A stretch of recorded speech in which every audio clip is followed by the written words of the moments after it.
All right, guys, Mike here. This is me showing everybody the current project I'm doing where I'm writing out the Greek of 1 John.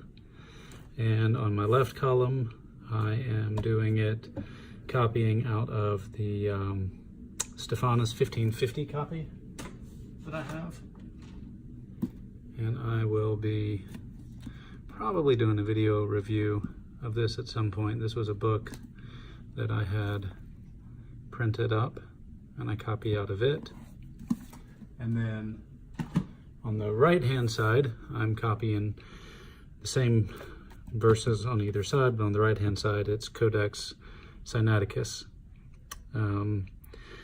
As you can see, the minuscule script from the Middle Ages is every other line instead of every line, and still takes up less space, so obviously it is much more compact. But I was accused of having photoshopped this, and while I believe that was a jest in good faith, I wanted to show some people my process. I thought that you guys might be interested in that. So tonight I'm going to start a new page in my notebook, which, by the way, this notebook is a Rhodia. I think this is a Heritage. It's got the sewn binding. I get them from gouletpens.com. Not affiliated with them in any way, just love them. So I'm probably going to end up speeding this up substantially because this is such a slow process. But anyway, here we go.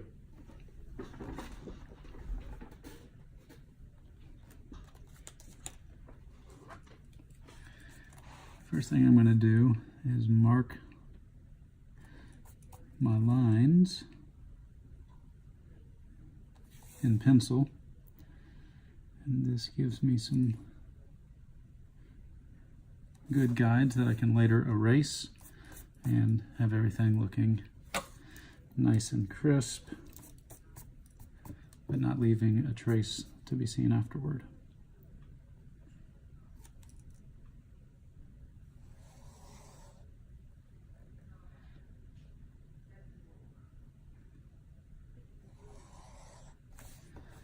All right, I am not sure if that's going to show up on the video. It is very light, even to my eyes, but it will be easy to erase that way, and it's just enough for me to see it. Now, if you saw the post that I did last night, up top here is Ioannou Alpha, which is 1 John in Greek, and I actually don't like this.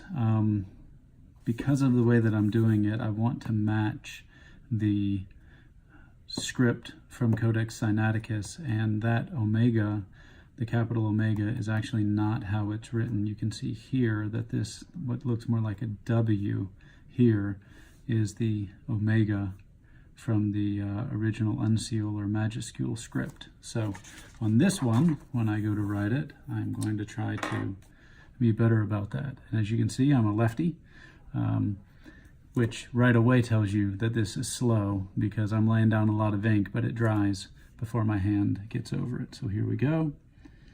Here is E,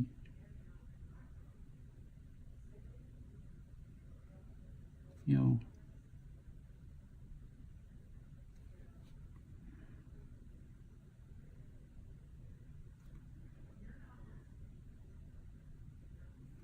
on,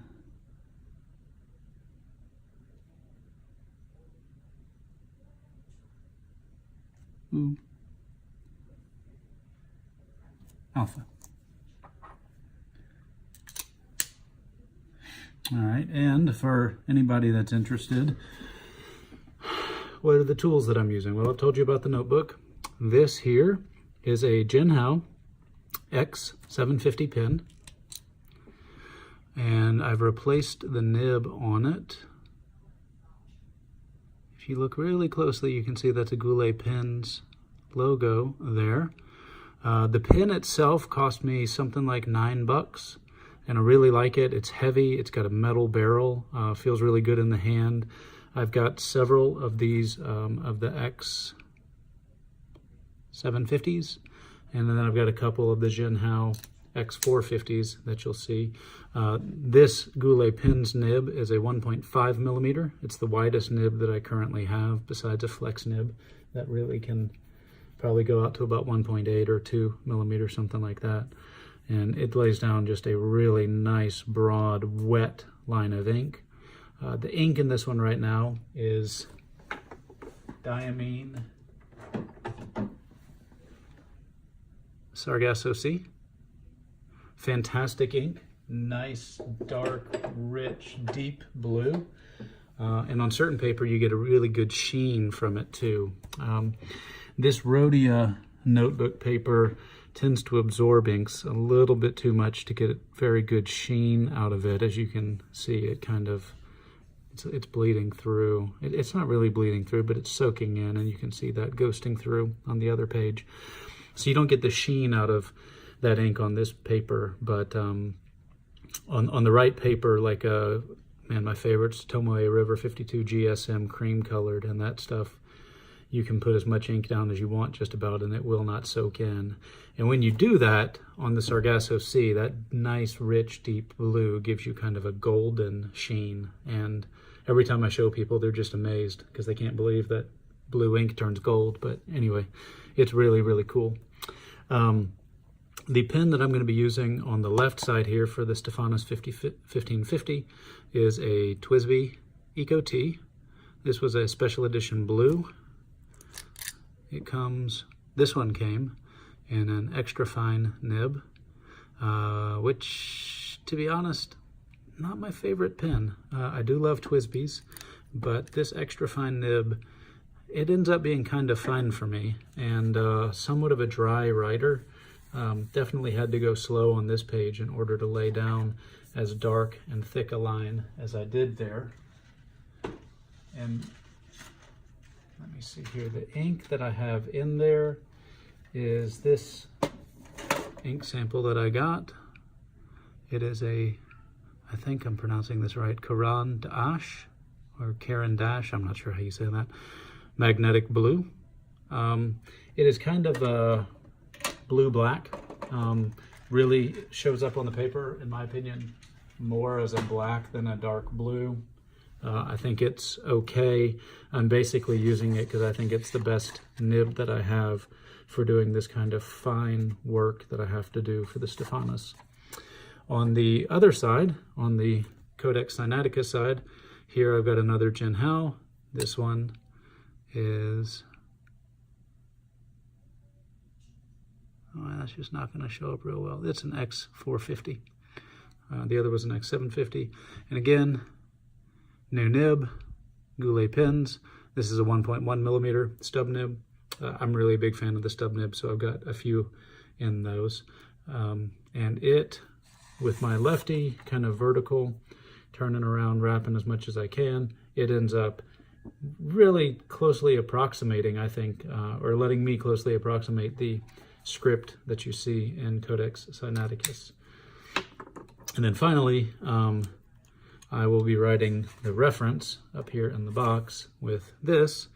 This is a TWSBI Diamond 580 that my wife got me for Christmas last year. Like I said, I'm a fan of the stub nib, so it's a 1.1 millimeter stub nib. The ink in it is, let me see. Here it is, Monteverde, Purple Rain. I really want to love this ink, but it kind of never quite lives up to what I'm looking for with it. And I think I skipped this a minute ago. The ink that I'm using for the Codex Sinaiticus side is another Diamine. I'm a big fan of Diamine inks. They look really good and they work well. It's Ancient Copper, which I feel like is kind of fitting if we're trying to replicate an ancient manuscript. So there we go. Let me get my inks back in place. I feel like that Ioannou is probably dry enough by now. And what I'm going to do is I go down the page. If you'll get all the dog hair out of the way. If you look back up here, one, I started off a little bit tight And as I came down the page, I think I got a little more calibrated to the fact that I really can write big characters and still fit an entire line. But two, if you look up here, you can see I wasn't using my blotting paper, or it's really just more of a guard paper up here. And so I had some sweaty hand drag and got a little bit of some ink smear. So I learned my lesson after a couple lines there. Hopefully I will learn it from the start tonight. Okay, and I will be, let's see here, got to get my manuscript up, starting here in 1 John 1:4. And what I'm going to do is I'm really trying to replicate the lines that are there. So you can see I ended here. In 1:3 you have, and the fellowship that we have, or our fellowship, is with the Father and with his Son, Jesus Christ. And so this line actually ends with another chi, which is an and so I'm going to write the second line underneath it and then use that to kind of recalibrate where the chi should go above it. I'm kind of sort of trying to keep them parallel, so my first line is going to be here for Codex Sinaiticus. So the line here is where I'm actually going to start, and that's going to be Tauta Graphamen. All right, so we're going to go... Oop! There you go, first mistake. Maybe that's not going to look too bad, we'll see.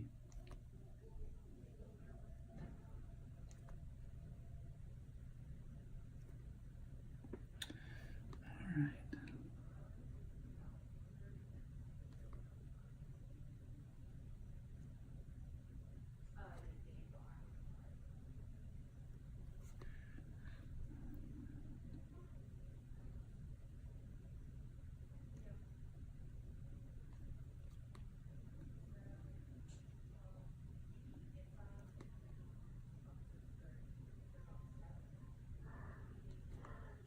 Then we got a little epsilon here.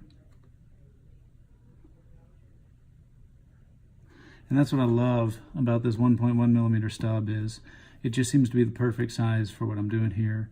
As you can see, when I have to do the little work with the letters at the end of a line, I feel like I can do them really, really well, but then with the big letters, it's still nice and bold, so it really works well. Okay, so there's the second line. Now, I know that the chi starts really over this omicron here and ends over the epsilon, so I'm going to come back up one line and do my chi.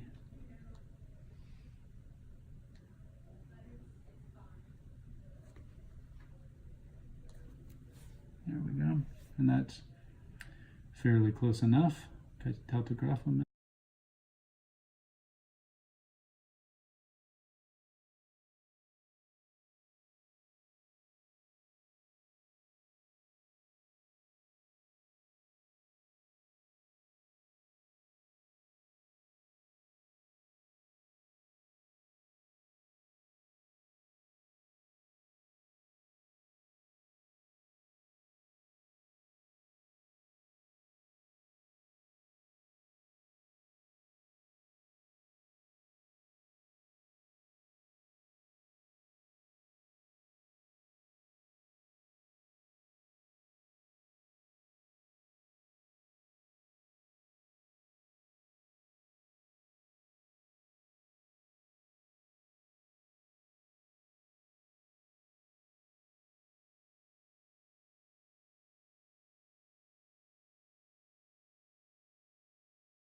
I don't think I have room for 1 John 1:7, so we're going to go ahead and call it there.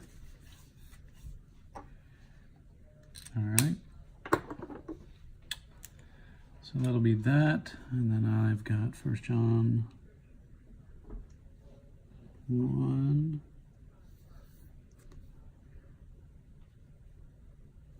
4, through 6. Okay, and I'm going to need to come back up here. And let's see, I had an error. Where was that error? Right, haute.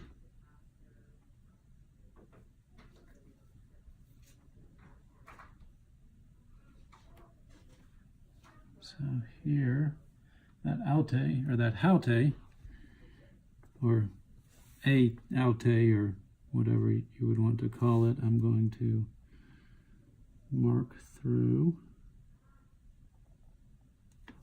with my corrector's pen, and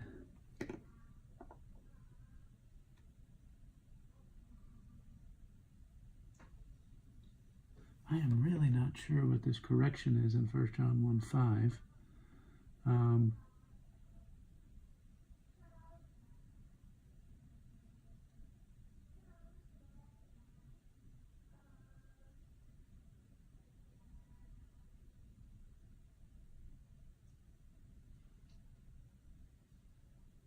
I just can't figure that out. That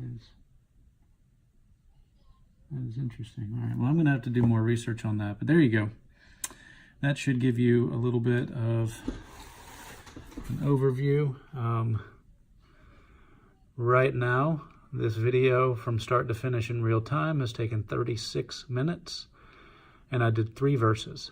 So, like I said, not a fast process, but I really enjoy it. I think this kind of script looks really good, and hopefully this is helping me out with my Greek. So why don't we go ahead and just read it out. So, kai tauta graphamen chemes hine che charachimon e pepleromene kai este chaute che apangelias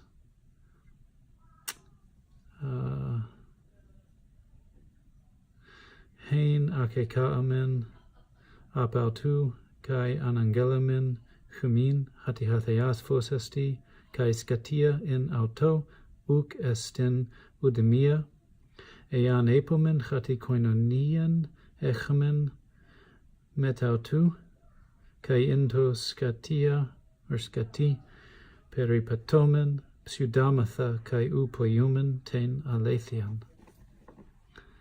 So in these things we write to you that your joy may be complete or full. And this is the gospel that we have heard from him and proclaim to you, that God is light and darkness is not in him in any way at all. If we say that we have fellowship with him and walk in the darkness, we deceive, or we are deceived, we deceive, and we do not practice the truth. So, as always, may the words of Scripture be of far more importance to us than their presentation or their appearance. God bless. Thanks for watching.